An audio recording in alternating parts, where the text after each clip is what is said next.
Well, I know a lot of our viewers have been fascinated by the light displays as of late, the aurora borealis, if you will. Our guests today here to share a bit of insight with us. We have Dr. Sarah Gibson and Dr. Mark Miesch joining us this morning. Welcome to the show, you two. All right, give us a little bit of an overview of what's happening right now, because we've noticed that, I mean, the sky seems to be lighting up far more frequently. Can you tell us what's going on? Yeah, so thank you for having us. It's a pleasure to be here. So the story of the Northern Lights starts with the sun. So the sun, there are types of storms on the sun called coronal mass ejections, or CMEs. And what that is an explosion on the sun that sends a cloud of matter. It sends a cloud of magnetized gas streaming through space, and that can travel 93 million miles. Some of them hit the Earth, some of them don't. But for the ones that hit the Earth is a magnet too. The Earth has magnetism. And when a CME hits the Earth, it compresses and distorts the magnetic field of the Earth. This sends particles, tiny particles, electrons, streaming in, showering into our atmosphere. And when these particles, these electrons, hit the molecules in the atmosphere, it makes them glow. And the electrons that come in, they follow the lines of force of the magnetic field. So they only hit near the north and south magnetic poles of the Earth.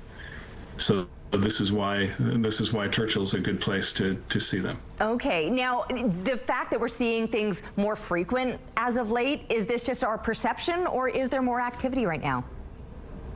Yeah, so the sun changes from day to day, from month to month, and from year to year. And some days it's relatively quiet. Other days the sun is brimming with, bristling with magnetic and electric energy. And these active days follow a pattern. About every 11 years, the sun becomes more active. So we call this time solar maximum. This is essentially the space weather version of hurricane season. So this is when storms are frequent. The last solar maximum was in 2014, 11 years ago. So this is, we're in another solar maximum right now. Nice. And so, yeah, there's a lot of activity, and this solar maximum is bigger than the last.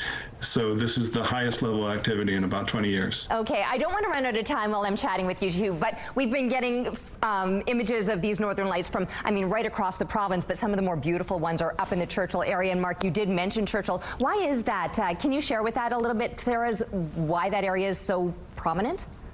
Absolutely. So the thing about the Earth's magnetic field is that the axis of the Earth's magnetic field is not exactly aligned with the Earth's rotation axis. So there are parts of the world where you actually have a better place to watch it. It's different longitudes. Churchill's at one of them. It's basically in the optimal place, the optimal distance from the pole to be able to get really good aurora. And there's another thing Churchill has going for it. It's dark there because you really want to have no lights. It's a pretty remote place. So it's a good place to see aurora.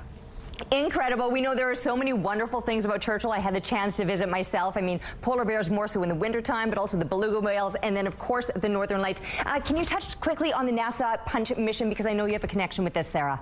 That's right, yeah. So we want to know if a storm is coming so we can know to go out and to try to see the northern lights. But the problem is right now our telescopes mostly are looking close to the sun, and so we can't tell if that storm is really pointed right at the Earth and it's going to hit us.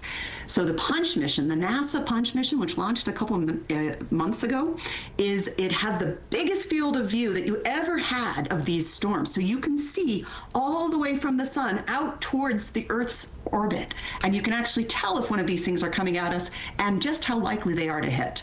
Amazing. All of this happening right in our very own province. It feels like it's right at our fingertips. How lucky are we? Thank you, both of you, for joining us this morning. We appreciate learning so much. Thank you for having us. Thank you for having us.